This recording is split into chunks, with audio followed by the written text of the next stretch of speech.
Hello everyone, welcome to my YouTube channel ख्वाबों के पंख। आज इस वीडियो में हम एक अनोखी राम कथा सुनाने जा रहे हैं। इस वीडियो शुरू करने से पहले आप सभी से एक विनम्र निवेदन है कि यदि आपने अभी तक मेरे चैनल को सब्सक्राइब नहीं किया है तो जल्दी से सब्सक्राइब कर लीजिए, साथ में बेल आइकन को भी प्रेस कर लीजिए ताकि आने वाले वीडियोस का नोटिफिकेशन आपको मिलता रहे। चलिए शुरू करते हैं हम एक अनोखी राम कथा। एक बार एक राजा ने गांव में राम कथा करवाई और कहा कि सभी ब्राह्मणों को राम कथा के लिए आमंत्रित किया जाए। राजा ने सबको राम कथा पढ़ने के लिए कहा। सभी पंडित आए और राम कथा को पढ़ने लगे।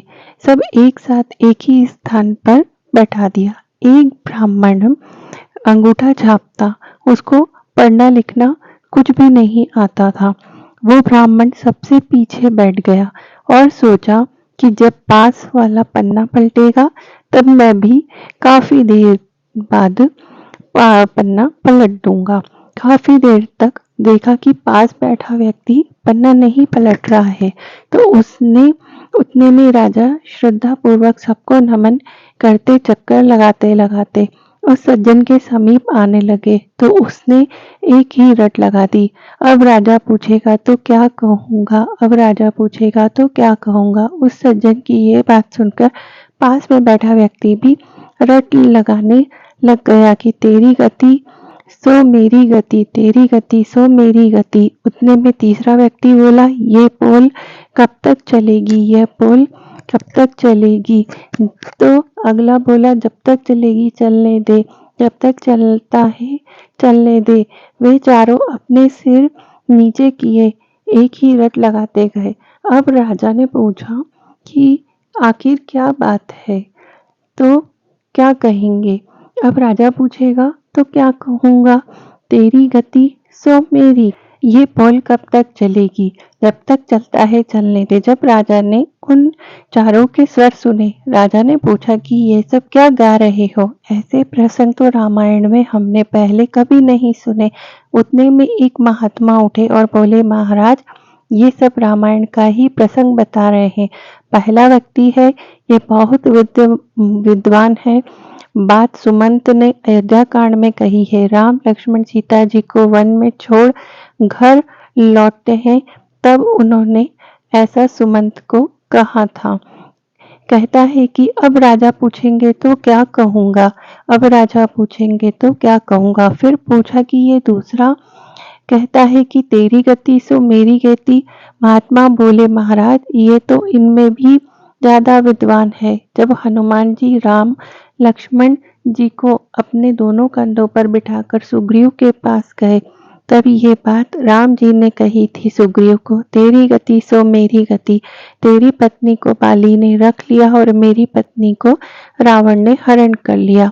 राजा ने आदर से पूछा कि महात्मा जी ये तीसरा बोल रहा है कि ये पोल कब तक चलेगी, ये बात कभी किसी संत ने नहीं कही। बोले, महाराज ये तो और भी ज्ञानी है। लंका कांड में अंगद जी ने रावण के भारी पैर को नहीं उठा पाए थे, वह पैर जमाया रहा था। तब ये प्रसंग मेघनाथ ने अपने पिता रावण से कहा था, पिताश्री ये पोल कब तक चलेगी। पहले एक वानर आया और वो हमारी लंका जलाकर चला गया, और अब ये आया तो ये कहता है कि मेरा पैर हटा के तो देखो, तो क्या हम यहाँ से इनका पैर हटा पाएंगे। भगवान श्री राम बिना युद्ध किए वापस लौट जाएंगे। फिर राजा बोले कि ये चौथा बोल रहा है। वो बोले, महाराज ये इतना बड़ा विद्वान बुद्धिमान है और विद्वान है कि कोई इनकी बराबरी नहीं कर सकता। ये मंदोदरी की बात कर रहे हैं। मंदोदरी ने कई बार रावण से कहा कि स्वामी आप जिद छोड़ दो, सीता जी को आदर सहित राम जी को सौंप दो, अन्यथा अनर्थ हो जाएगा। तब ये बात रावण ने मंदोदरी से कही कि राम के जब तक चलता है चलने दे, मेरे तो दोनों हाथों में लड्डू है। अगर यह मेरे हाथों से मारा गया तो मेरी मुक्ति हो जाएगी।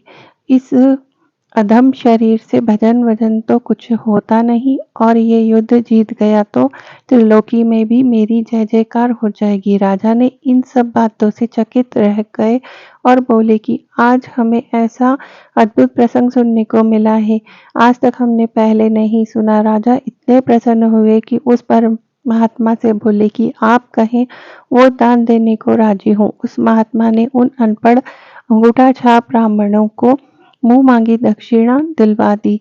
यहाँ विशेष बात यह है कि इन सब बातों का एक ही सार है। कोई अज्ञानी, कोई नास्तिक, कोई कैसा भी व्यक्ति क्यों ना हो, यदि रामायण भागवत जैसे महान पुराणों को श्रद्धा पूर्वक जो भी लेता है तो वह सारे संकटों से दूर हो जाता है और उसे भगवान वैसे ही धनी कर देते हैं और भगवान की कृपा उस पर हो जाती है। आपने भी ये ऐसी अनोखी कथा को सुना और मैंने आपको सुनाया, तो आप भी धन्य हो गए और मैं भी धन्य हो गई इसे सुनाकर और आप सुनकर।